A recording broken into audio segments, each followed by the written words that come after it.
Patrick Rooney. Happy Sunday evening. As we get started, I want to say a special thank you to our presenting sponsor, Netting Pros. Netting Pros specializes in the design, fabrication, and installation of custom netting and padding for college baseball programs all around the country. Next time your field or facility needs something new, whether that's netting, wall padding, L screens, ball carts, make sure you check out our friends at Netting Pros. These guys are awesome. They love the sport. Again, it's always great when you know you can get your hands on the best there is in that space, and you're supporting a business that really cares about our sport. So I want to say thanks again to our friends at Netting Pros. So, gentlemen, good evening. Happy Sunday. We've got 5 of you tonight. So this pitching development talk, I want to get into it as quickly as I can. For the uninitiated, this is kind of the second generation of what we did last year, called Fourth Coach Conversations. This year, we've just been kind of topic driven. We've been subject specific.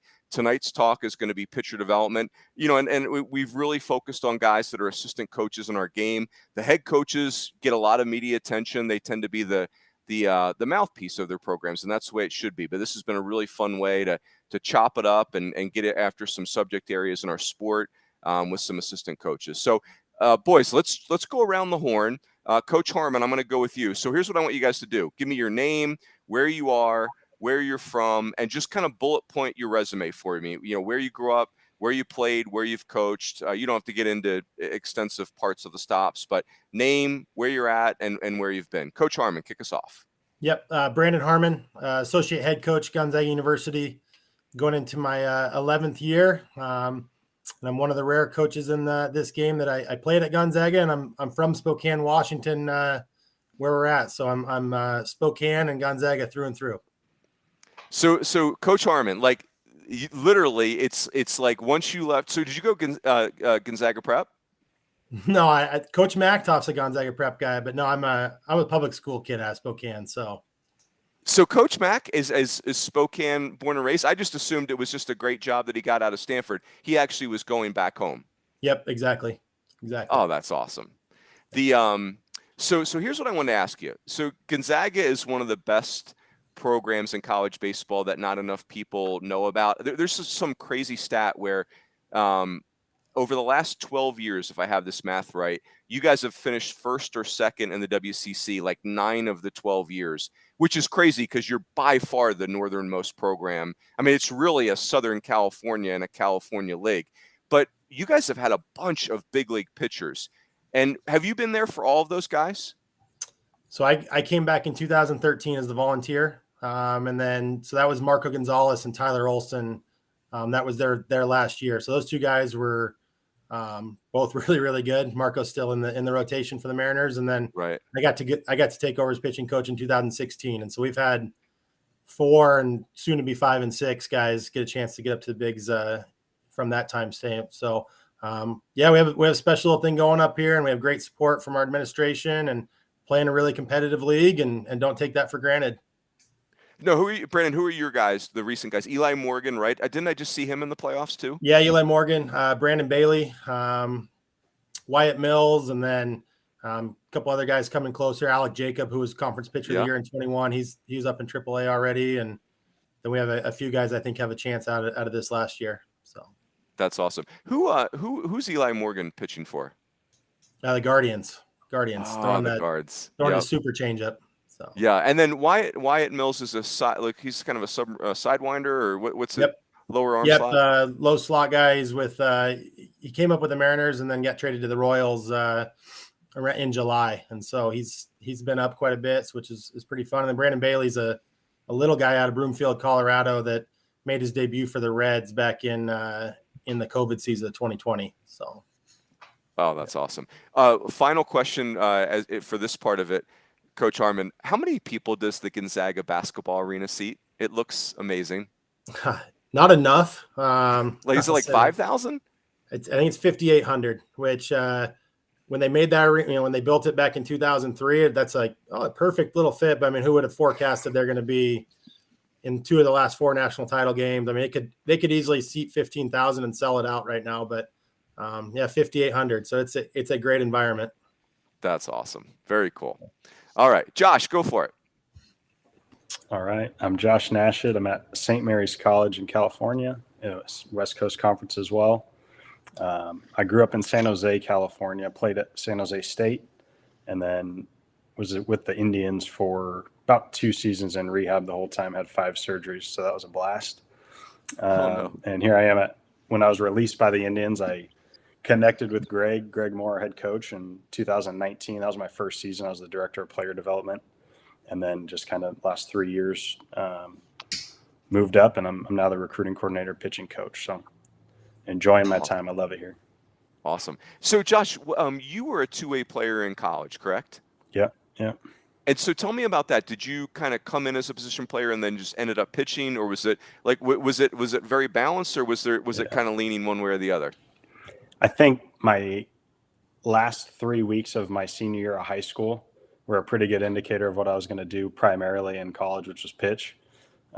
So I hit until someone took the bat out of my hands, which is when I got drafted, but knew that pitching was the route from pretty early on. So that experience as a 2-way player in college, does that make you more enthusiastic about having 2-way players at St. Mary's, or does it, like, that was enough of an eye opener where you're like, man, you have to almost be Superman to do this? It takes a special type of guy, and I'll be the first to admit, when I was in college as a 2-way guy, I had no idea what it took to stay healthy and be elite at both. So I think that's the kind of eye opener when you experience it. I mean, 2 of our guys that got drafted this year were 2-way guys, and both are going to be pitchers at the next level, but both were producers at the college level. And I think that was fun for me to, help them plan that out. And we've got 2 freshmen right now that are 2-way guys, and both going to be really good on both sides. So I value it. I think it's great on the roster management side when you can travel a guy that can do both. It helps with the 27 on the road, but I just love the competitiveness of having a guy that plays a position, get on the mound and check it. Yeah. I'll never forget, I think it was like 2009, I had Arkansas in a super regional. They had a kid, Brett Eibner, who pitched and played like right field for them, total stud. And there was a comebacker, should have been a 1-6-3 double play, and he almost threw it out of the stadium. Like, he airmailed it so bad at second base, and the play-by-play guy was kind of frustrated by it, and I was like, that throw actually is what he practices more. Like, he literally threw it to the center fielder in the air. It was incredible. I love it. So good. Karsten, go ahead. Yeah, Karsten Whitson, the pitching coach down here at Tampa, Florida, University of South Florida. This will be my 4th year. Pitched at the University of Florida 2011 to 14, and kicked it around the Red Sox organization a few years before I found myself in Pensacola, Florida, at Pensacola State, 18 and 19. Kind of cut my teeth there at the junior college level with Coach Llewellyn. And got hired here in July of 19, was a volunteer for 2 years, and got promoted to full-time position in July of 21. All right, so Karsten, this is now I'm gonna feel old. If I'm not mistaken, I'm certain of this. You have coached and pitched in a super regional. Is that accurate? Yes. There can't be that many guys walking the earth that have done that. I mean, we've only had super regionals since '99. Maybe there is more of it. So what was it? And so when you were at Florida, like, this is when you guys under Sully were really getting on this thing. I think Sully's first year was 2008. 2009, Florida loses the super regional to Southern Miss, and then it's on, right? So I think you're part of that first stretch of 3 straight Omahas. Does that sound right? Yeah. So your freshman year was 11. So tell me, here's my question. What's the difference between playing in a super regional? Oh, dang it. Gosh, dang, we lost Karsten. We'll see if he comes back. I want to ask him about super regionals. Kyle, go ahead. You go next, and we'll come back to Karsten. From TCU, played at TCU 2000, played 8 years in the minor leagues, got to come back as a student assistant at TCU, and was pitching coach at Incarnate Word for 2 years, and this year when Coach Sarlos came back and took the head coach. Awesome. So Kyle, was Coach Sarlos, he was not your pitching coach, is that correct? Correct. I had a coach in 2009 to 2011. So who was it? Coach Maisie, or who was your pitching coach? I lost you for a second. Maisie was my pitching coach. Oh man, that's awesome. How would you what are the differences between the styles between Coach Sarlos and Coach Maisie? Two greats, by the way. Yeah. Honestly, they're pretty when I had Mays is very, very kind of laid back, the more talking about game. Kirk's really big on having feel for, and just kind of like ranging us how to do things. It's actually a really good tool to see how they kind of mesh and blend together. Awesome. And so when you were Kyle, when you were pitching at TCU, that was the program had gotten really good under Jim Schlossnagel very quickly. But what year you were there in 2010 when you guys finally popped that first trip to the College World Series, correct? Correct. Yep.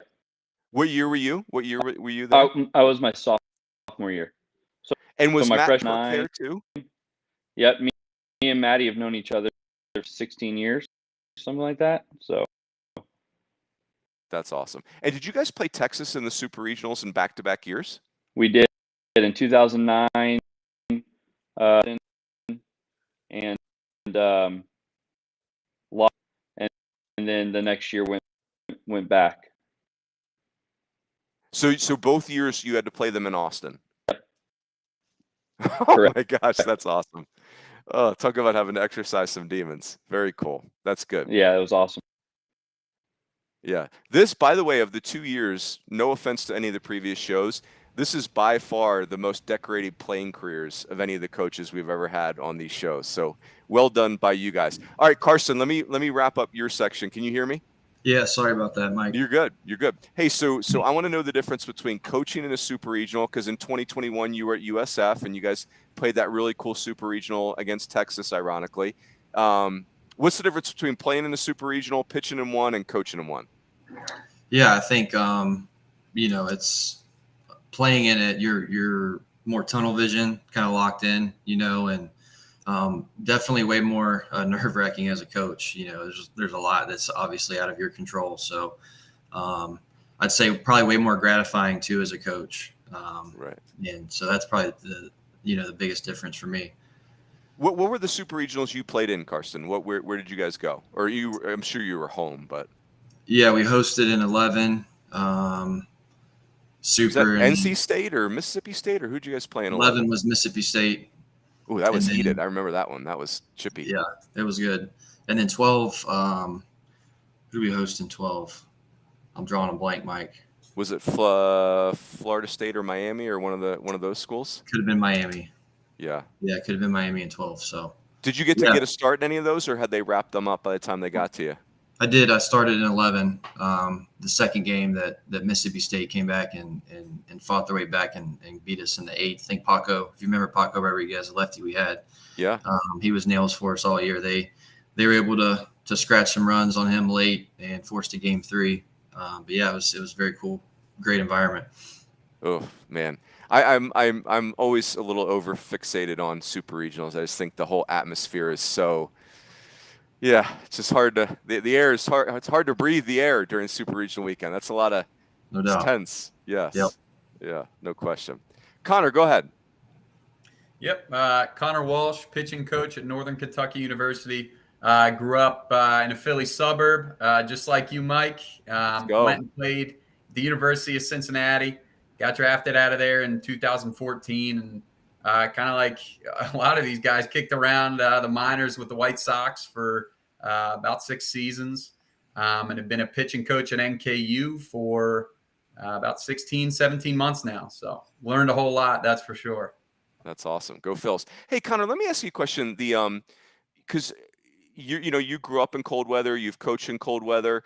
When you're coaching a pitcher, we're going to get into kind of some fundamentals of pitching development. When you coach a kid that's a cold weather kid, is that different than coaching a kid that grew up in Florida or something like that, or do you try not to be as I don't know if that's oversimplifying it. No, I understand what you're saying, and just being a guy from the Northeast, I will say this, seeing some guys on the West Coast, seeing some guys in the South and just running into them throughout my playing careers, there's definitely more of a polished product.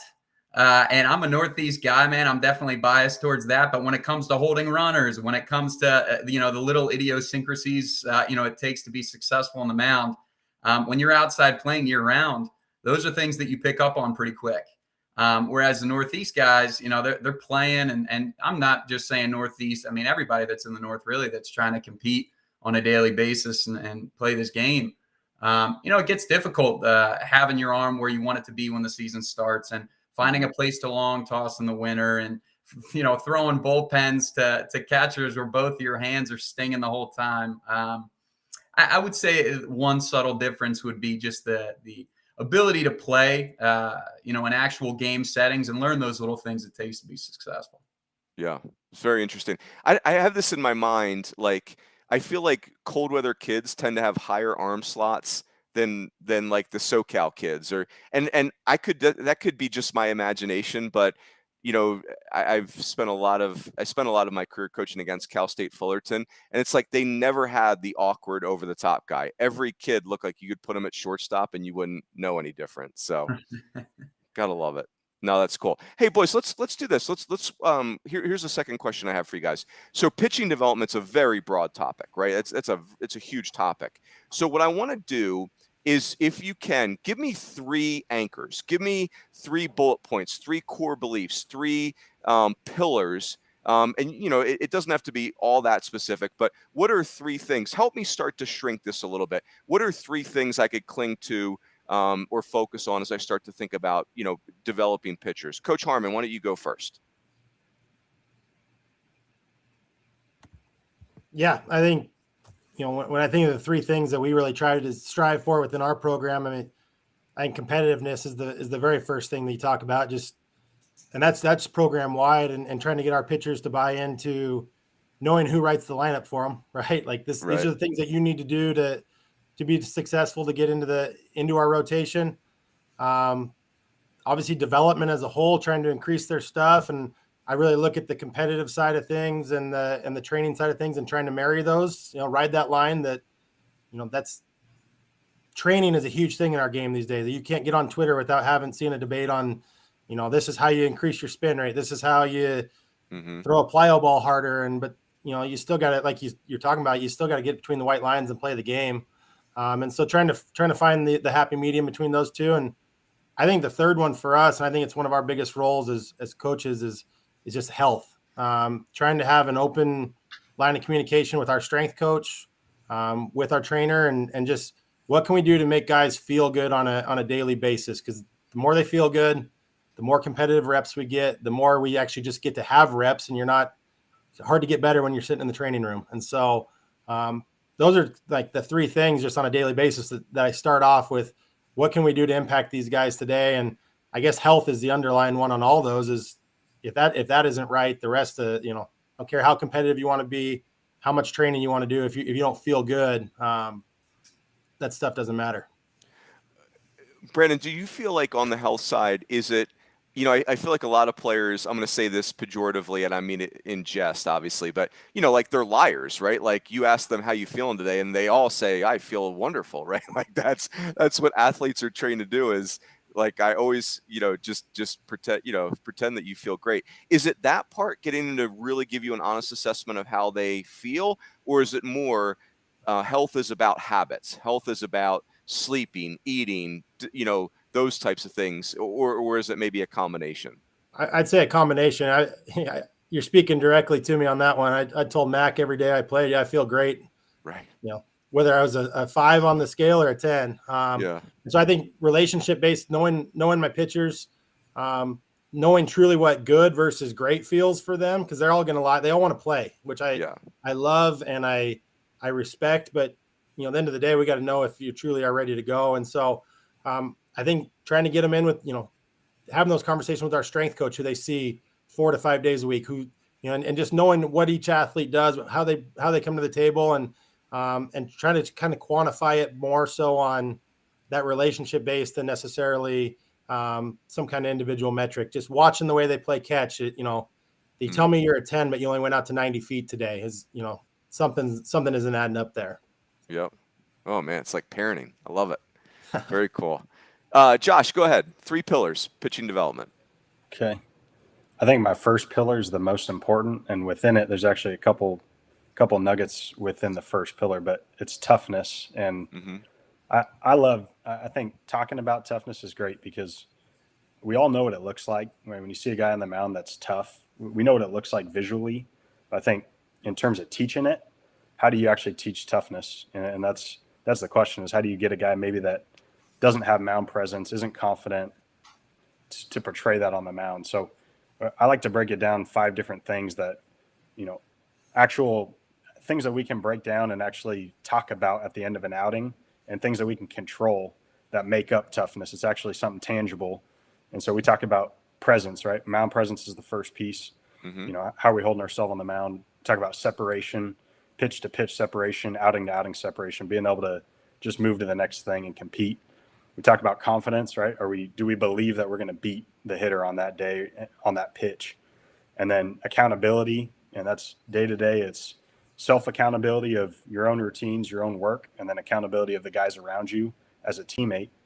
And then the last piece is fight, right? When you're on the mound, are you going to beat somebody that day? So sometimes we'll go at the end of an outing, we'll break down those 5 things, and we'll ask the group, hey, did Johnny do X, Y, and Z? Did he do these 5 things? And we'll say, hey, did he have presence on the mound today? Oh yeah, absolutely, he did. Did he separate pitch to pitch?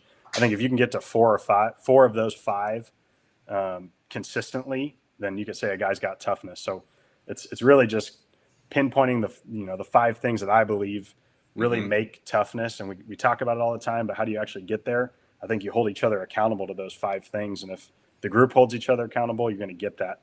So to me, that's the foundation of pitching, is we got to have toughness from the guys. And then, you know, outside of that, obviously it's pitch development. And we talk about having an out pitch to righties and lefties. If we can do that, you can be successful in college baseball. And then we talk about the health, like Brandon talked about, you know, how are the routines, the arm care, the pre and post throw stuff. We want to put ourselves in a position to throw hard and be healthy. And if we can do that, if we can be tough, we can develop stuff, and we can be healthy, I think we're going to be in a good spot. Yep. That's awesome. It is striking when we're watching the Major League playoffs. 2 guys that jump out at me, like Joe Musgrove and Zach Wheeler, like their maturity on the mounds, where they are mentally, is so elite right now. It feels like to me like their intensity is like a 90 out of 10, but yet they're not emotionally out of control at all. Not for one pitch. Every pitch is its own life. And it's like we all want that. We all talk about that. But these guys are like fully there. Like it is, you know, and not to mention the fact that they're throwing 1,000,000 miles an hour with nuclear breaking stuff. But that, you know, it's absolutely. Yeah, incredible. Well, I think the question is, you know, when you see guys like that, is that an inherent trait, right? Do guys just get that from the way they were raised or from the people they're around, that toughness, that, or is that something you can actually train? Is that something you can go to a guy after an outing and say, hey man, do you realize that the body language wasn't very good? Do you realize that after that pitch, you know, you did this and this was the result?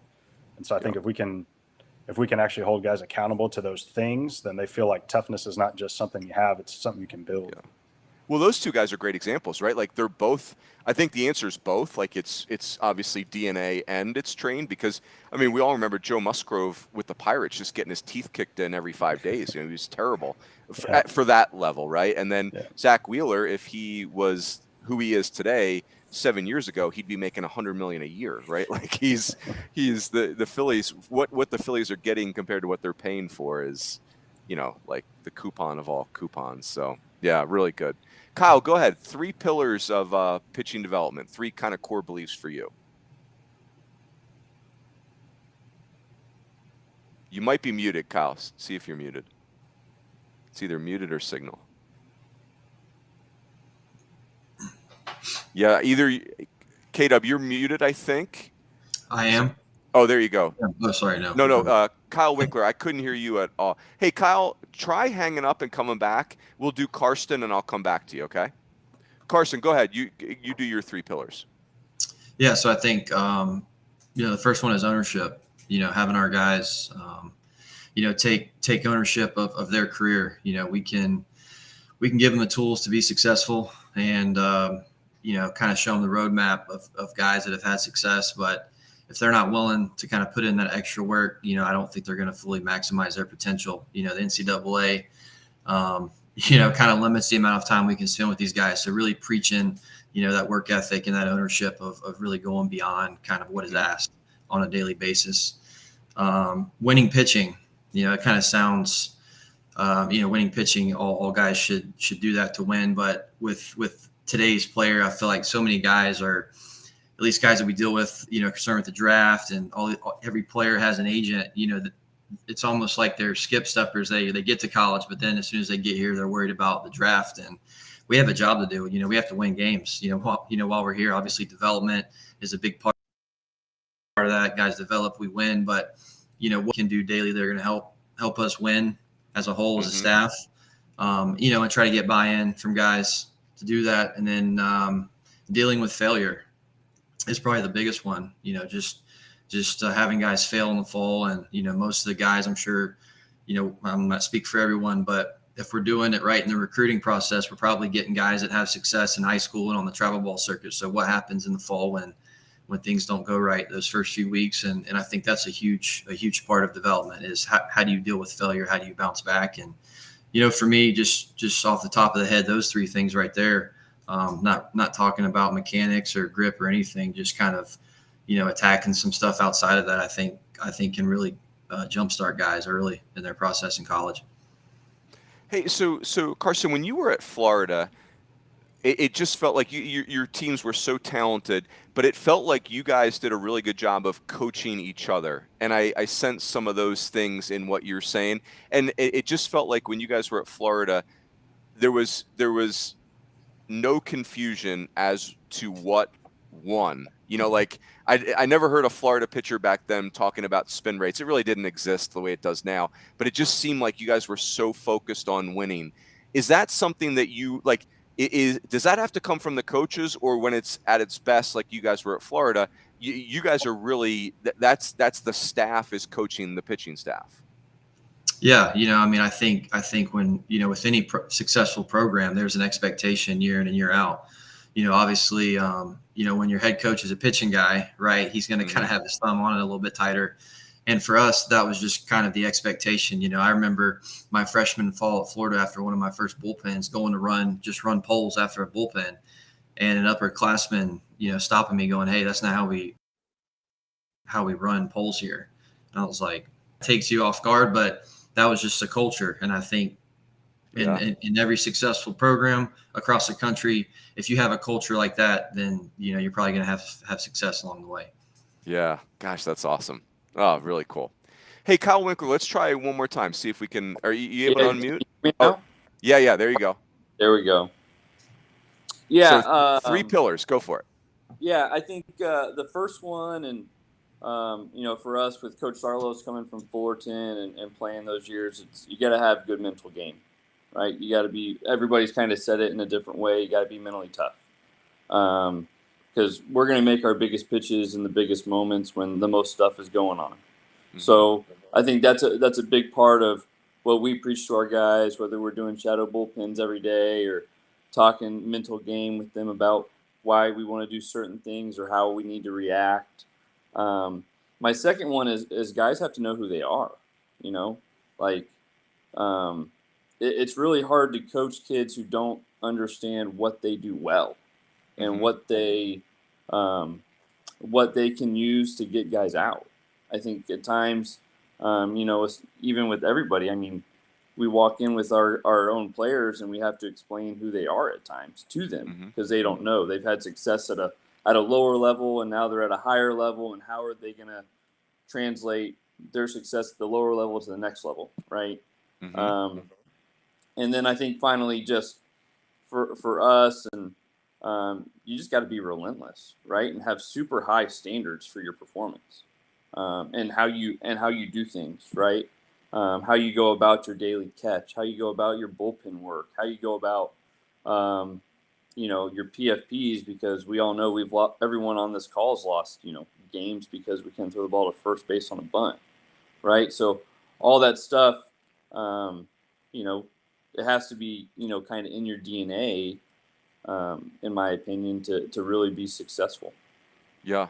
Hey, Kyle, when you said identity, man, that speaks to me. I think about it as programs too. Like if I was to brag on Coach Harmon, like I think Gonzaga, I think of programs like UConn, where man, their program identity is so locked in. Like they're so good at knowing who they are, and that's why the success is so sustained. Is a big part of that with pitchers that hey, they all want to throw 5 pitches, but maybe that's not like is that part of it? Is shrinking the repertoire before you expand it? I think so. I mean, I think there's always addition by subtraction at times, right? Like, you know, most guys who have a slider and a curveball, it usually ends up being the same pitch at some point, unless they, you know, can really do both. So I think that, you know, pitchers in general, we're tinkerers, right? We like to tinker. I know every time I got hit around the next week, I thought I had the answers because, you know, in the bullpen, I like learned a 2-seam or something, right? So we like to tinker. And I think sometimes I think our biggest job as pitching coaches is just being kind of ego managers too, right? Like figuring out who needs to have their ego stroked a little bit and who like needs to be brought back down to earth a little bit. So yes, and I just think, you know, the biggest thing is those guys have to know what they're really, really good at and try and develop that to allow them to get outs at a high level. Yeah, that's awesome. Very good. Connor, go ahead. 3 pillars. Yeah, so these are all awesome answers, by the way. It's awesome being here and learning from people, man. I was extremely excited to be on this call. The first thing I got is the collaboration with my guys. I always tell them I don't want them to feel like they're working for a business. I want them to feel like they own a piece of this business. If you can do that, man, they're going to be a lot more engaged in not only their development, but getting on the field as well. So I like my guys kind of having that perspective in regards to their own development because, you know, they're going to be their own best pitching coach at the end of the day. I am merely just another voice, an individual that has some experience that can provide suggestions, but I can't make them do anything unless they trust me. So collaborating with them hopefully creates that foundation of trust with them. The other thing, which I believe it was Kyle who said it, knowing your strengths and weaknesses was huge for me specifically as a player. And I think it's huge for any player coming up.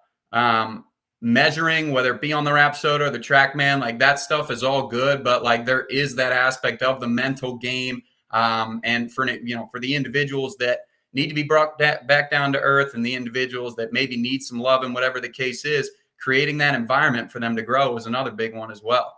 Knowing who's who and creating the environment for them to kind of have the autonomy to learn who they are and how they succeed and kind of go from there. And the last one I have, it's the final boss, man. It's maximizing deception to a hitter. Regardless of what your sabermetrics say, at some point, there's going to be a monster about 60 feet, 6 inches away from you, and you have to be able to get him out. I mean, you know, sabermetrics are extremely important. Measuring is extremely important. But the final boss is going to be the confrontation with the hitter. And I don't think that concept is going anywhere anytime soon.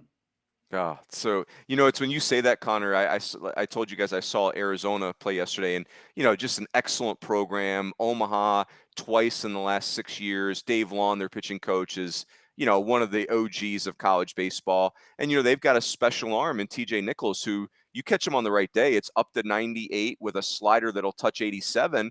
But, you know, TJ Nichols' career ERA at Arizona so far is probably 4.5, you know, 5-ish. And, you know, great kid, great athlete, good competitor, but it, you know, just trying to figure out a way for the hitters to be a little bit more uncomfortable because for whatever reason, those extreme numbers haven't made the hitters as comfortable as TJ wants them to be. And, you know, this is his draft year. It's a big year for him. So yeah, that third pillar, man, that's huge. So, hey boys, let's keep going with this one. So on the topic of pitcher development, give me a victory story. I want you to give me a player that you think of that, you know, man, this is one I think about where this kid was at X and through the course of his development, he got to Y. And I'd like to know not the letter why, but the question why. Why did it happen? Why did the kid get there? So, Coach Harmon, kick us off. Looking for a victory story in pitcher development and why it happened.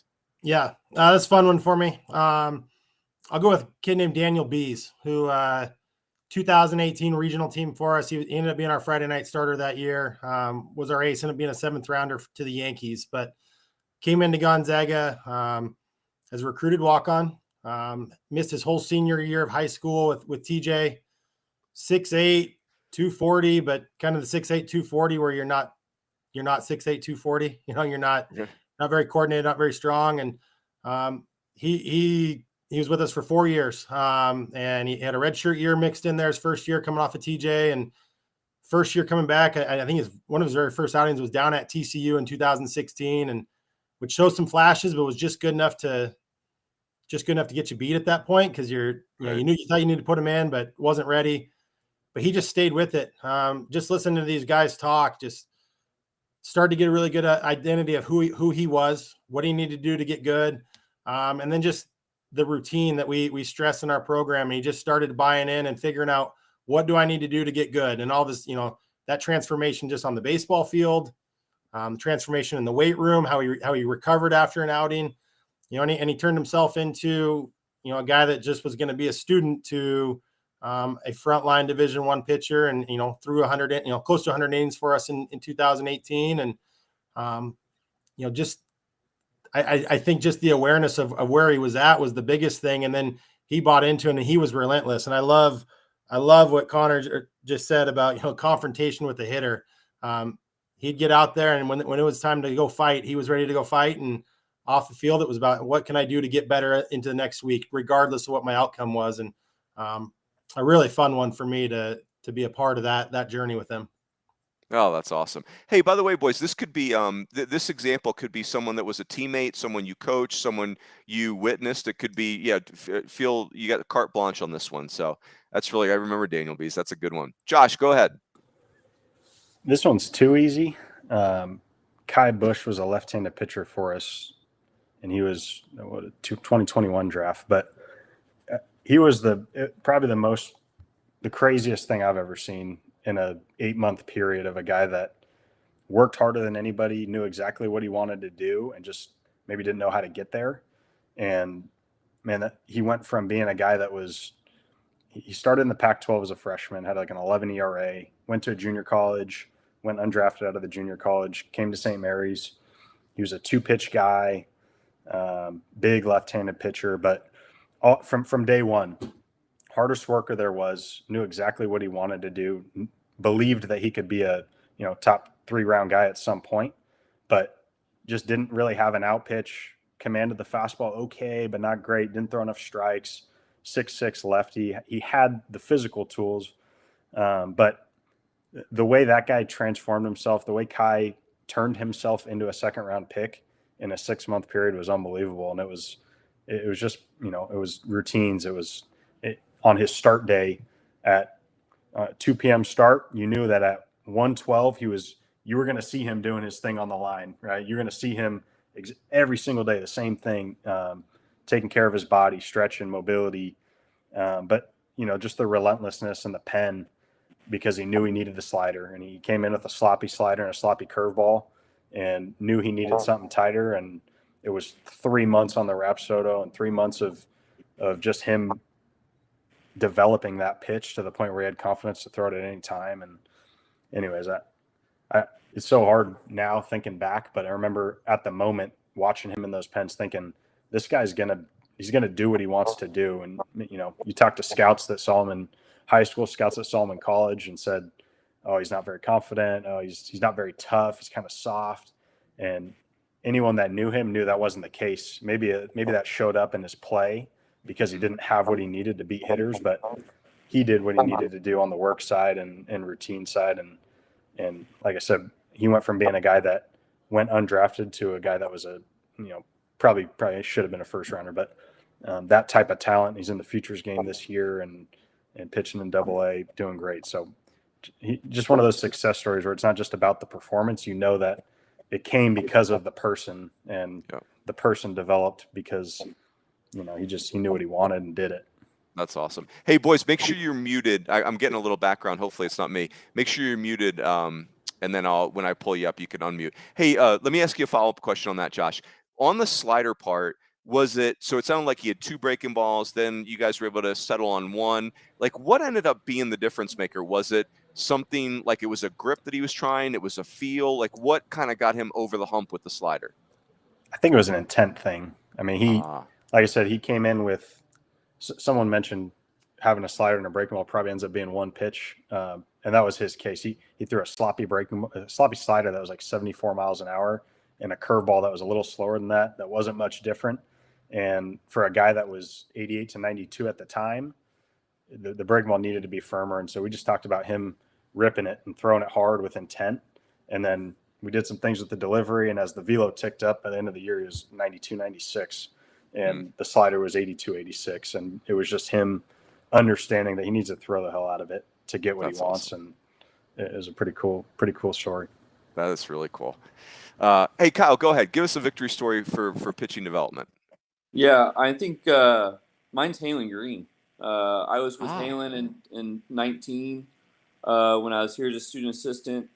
And Halen was our, the sloppy inning guy that got the leftovers at the end of the game.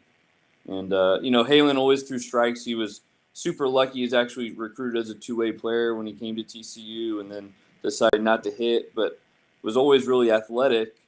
And me and Los were sitting in the outfield at Minute Maid during the Minute Maid Classic, and we just kind of looked at him and said, "Hey, you're throwing strikes over the top, but everyone's hitting you, and we're having to chase balls down out of the parking lot when you pitch. And what do you think about dropping down and having just a different look?" And he actually tried it that night. We threw a bullpen before the game, got him into the game for an inning, tried it that night, had a little success, was throwing strikes, but the breaking ball was not real good and it was loopy. And man, he just grinded it out. And I remember, me and him sitting in the outfield trying to figure out how can we get this breaking ball to have any type of shape to get anybody out, and getting them on Rapsodos and all of that stuff. But man, he just really, for a guy that had probably not great stuff on paper, it's 87, 88. With the sweeper slider, like it's not the prettiest thing in the world. But ultimate competitor, knew what he wanted to do, knew who he was, and ends up being a 2-time All-American, gets a chance to go play pro ball. Just a super. I think if you were to ask me or Kirk's probably got some more because he's been super lucky with some of the guys he's had over the years. But that one's pretty special for both of us. Well, that's awesome. And that's like the perfect prototype, right? Like super athletic kid, like he was a live wire, that kid. Yeah, but not very tall, right? Like 5'10", 5'11", something like that. Yeah, maybe. You're probably helping him out. So yeah. But yeah, just he's super competitive, like super competitor. Compete over stuff, 100%. Yeah, it's awesome. Karsten, go ahead. Yeah, I'd say for me in my short career as a pitching coach, it definitely have to be one of our relievers on that 21 team, the super regional team, Logan Lyle, a left-hander we had. Prior to that year, 6 ERA guy. Sorry, Logan. And facts. A guy that had 5 pitches and they were all average, threw strikes, but was always kind of one of those guys that was on the outside looking in, in terms of your depth chart. And he had a terrible preseason in 21, and I just went to him. I said, "Hey, if you're willing to do this, let's just scrap 2 of your pitches and let's see if we can be really good with 3." And for him, it was fastball, slider, changeup. And he went with that early in the season, and he ended up leading our team in appearances in 21 and had a sub 2 ERA. He did it. I think his first appearance for us that year came in like our 11th game, because we were still trying, the depth chart. Those guys really probably don't get, their first chance until you're 8-10 games in after seeing in front of them if those guys can do it. But when he got his opportunity, he never looked back. That was absolutely nails every time he took the ball. I firmly believe if we don't have Logan Lyle on our staff in 21, then we don't do what we do collectively. So that's probably my victory story. And it's, he went undrafted. He went and pitched a year of indie ball, and he got picked up by the White Sox. So he's living his dream, and proud of him. Did he have multiple fastballs, Carson, and you had to pick one, or what? Like, I'm always curious about that. It seems like everybody's got a 4-seamer or 2-seamer, and they're not always both great pitches. Yeah, for him, if I remember, it was fastball, cutter, slider, curveball, changeup. He had a few things going against him. All right, he was left-handed. All right, so he was a tinkerer, and he was just very cerebral and wanted to have all these different pitches for all these different situations. And like I said, it just like Kyle said, when we kind of subtracted 2, I think we added the fact that now, in his bullpens and in game, it's 3 that he was able to work with every single day and not spend time on a 4th or 5th pitch that, we weren't going to call. So the slider got really, really good. And that was kind of his bread and butter that year. Yeah. Oh, really cool. Go ahead, Connor. Yeah. So being a pitching coach for a year and some change now, hopefully I have a really cool story to tell here in a couple of years. But it was a privilege being around a buddy of mine, Aaron Bummer, the Chicago White Sox organization. We got drafted the same year, came pretty close. I still talk to him to this day. He's an awesome guy. And here's an individual who gets drafted. The world's at his fingertips, feels really good, has to battle through 2 separate arm injuries that knock him out for 2 years, and comes back even stronger 2 years later, makes it to the big leagues shortly after, and signs a big league contract shortly after that. So I think the biggest thing that I was able to pick up from him, and something that I try to relay to my guys as much as possible, is just the perspective of failure and the perception of failure, especially in a game of failure. Now, we're not talking about Aaron Bummer having a rough first year or pitching and have a rough second year. This is a guy that had the ball taken from him. However, you run into him and you talk to him, as it was going on, and he was just so even keeled about the whole situation. Mind you, he might have been battling behind closed doors, but he was just a bright light when you're around him. So I knew early on that was a guy that I wanted to surround myself with, and watching him grow into the dude he is today, pitching on TV and doing his thing. It really speaks to, these guys in the big leagues. They're there for a reason. And one of the big reasons that I've noticed and that I'm going to continue to relay to my guys is, handling failure the correct way, because you're going to get a whole lot of it in this game. Yeah, that is, like what Carson said, the guys that are tinkerers, I always worry about those guys, because the game can really trick you that you're failing when you're not failing, and then next thing you know, you start tinkering things and you're not even yourself anymore. And we've all been down that dark road. It is the breadcrumbs that you leave behind disappear. It can be a long road back. So, all right, boys, let's do this. This may be our final question. We'll see how we do on time. So obviously technology is really prominent in the game, and especially on the pitching side. I would say it's probably widely considered ahead on the pitching side. So Coach Harmon, I'll start with you. Give me a positive version, or give me something positive about the technology in pitching development, and then give me a trap. What's something that, if I'm starting down the road as a pitching coach, I got to be weary of? But give me a good thing about the technology in pitching development, and then what is a trap that I need to be aware of? Yeah, I think the biggest positives are you can get instant feedback, right? I think I've heard some guys say it. The naked eye could maybe get to get to where you want your slider to get. It might take you 2 or 3 weeks, where maybe the Rapsodo or TrackMan gives you that feedback within 7 to 10 days, and you can streamline that line of communication to your players. For us, I think it's a piece of the puzzle. You want to try to add it in and add it to what we bring as individuals in our communication process. I think the biggest trap is what you just, to segue off of what you just said, it can become a trap to tinker, where every single pitch, they're looking back. What was my spin efficiency on that? What was that? Well, why don't we just let the ball tell you what it was right there. Are you throwing it? Does the ball have good flight? Are you able to stay on the same line? When we get into scrimmages, they'll tell you how your ball's tunneling pretty good. What kind of swings, what kind of flinches are we getting? And so trying to have that communication. I don't want to just be blind to it and say, hey, that don't look at it, but you need to also, we're playing the game. We're training for a reason. I think like Karsten said, we're trying to get outs here. We're doing all this stuff for when the lights are on here on February 17th, and we're going to try to go get somebody out. And so I think that's the biggest trap is just you get caught into obsessive over tinkering and wanting to do this and do that, where we need to keep the goal in front of us of this is part of the puzzle and how we're going to try to make you the best we can be and help you be a competitor. So love it. Josh, go ahead. I think this is actually probably a great question to outline the modern pitching coach. And this is what the modern pitching coach goes through, is the struggle of growth and competitiveness and how to balance the two. Because, man, we can sit all day long and look at the breaking ball and the shape of it. How does it translate in game? And that's the most important thing, the most important thing. And, the positive is, instant feedback, like Brandon said, 100%. That is probably the biggest positive.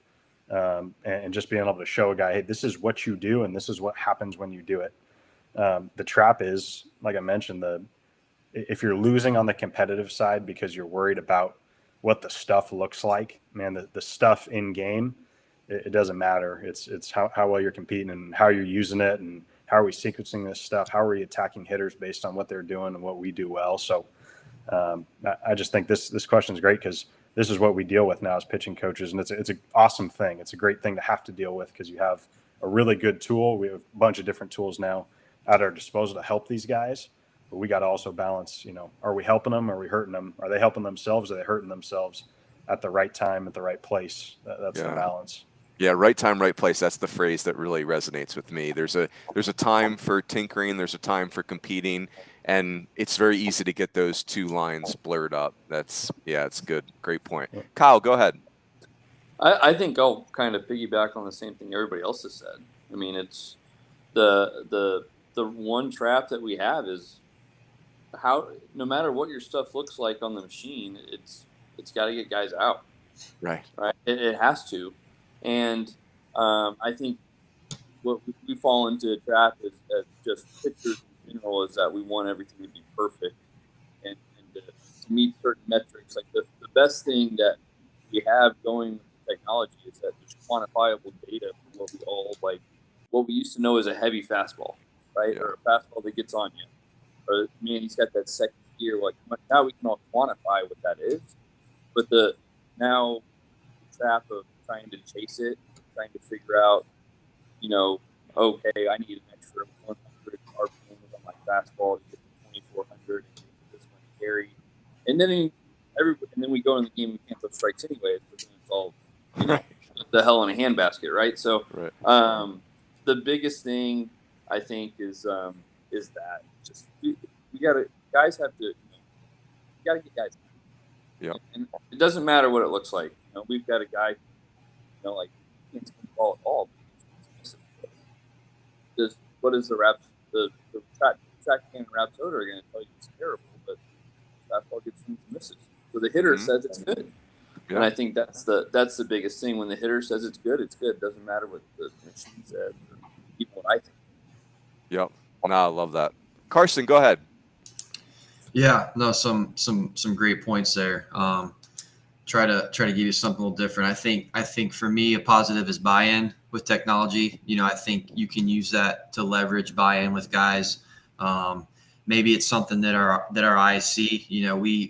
We feel like maybe there's a pitcher that we really want to, hey man, you need to sink the ball. Like you just, our eyes are telling us that you're not missing many barrels, you're getting hit hard.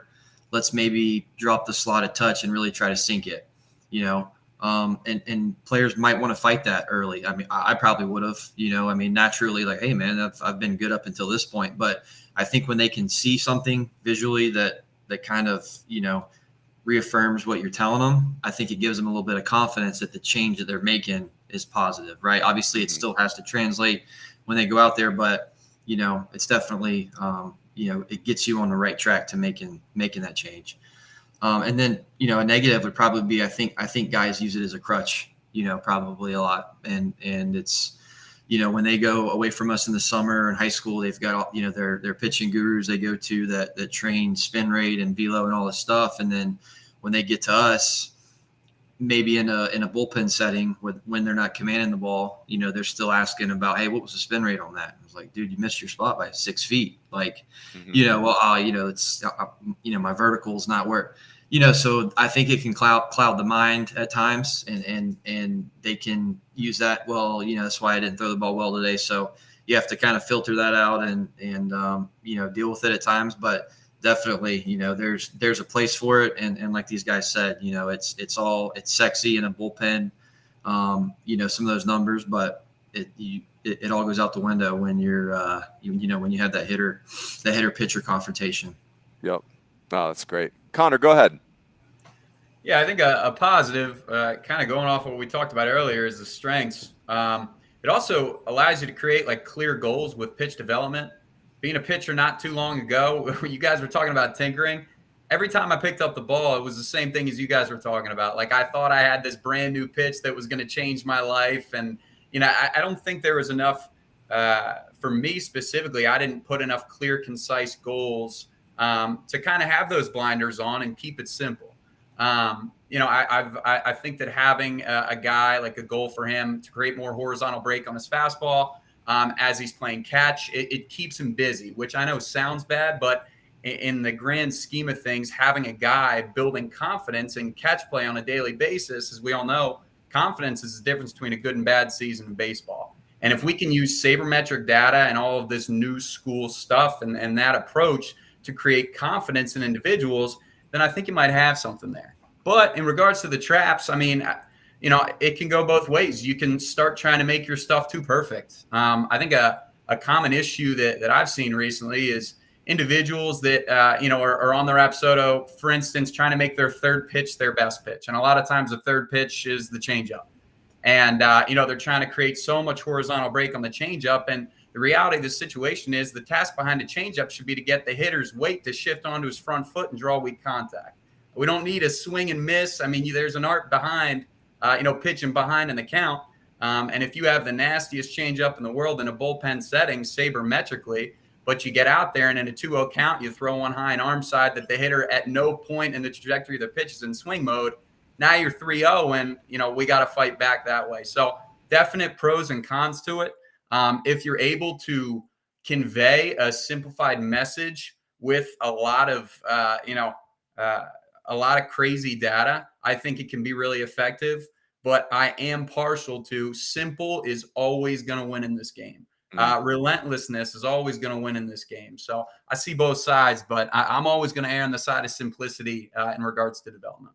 Yeah, gosh, that's so good. When you guys were talking, it reminded me of, I think it was Tiger Woods said this. He criticized a golfer. He said, like, we're playing golf and this guy's playing golf swing, right? Like, it's, we're keeping score and I don't know what they're doing over there, but there's so much of it. So anyway, gosh, this was a really, really great conversation. Obviously, the topic is too big for one conversation, but and as it always does, the hour flew by. We're coming up on 59 minutes, and I want to say thank you. You guys were great. This was super compelling.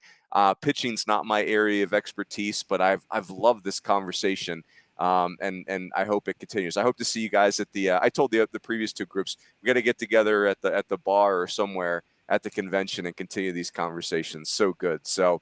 Well done. Really, really good stuff, you guys. Hey, I want to, and as we wrap up, let me say thanks again to our friends at Netting Pros. This is not possible without their support. Really appreciate those guys. Want to encourage everyone to support them. And we will be back here next Sunday night as we continue these subject-driven conversations, these Sunday night conversations. So thanks to these guys. Thank you to the listeners. Everybody have a great week, and we will see you next Sunday. Take care, everybody. Thanks, friends.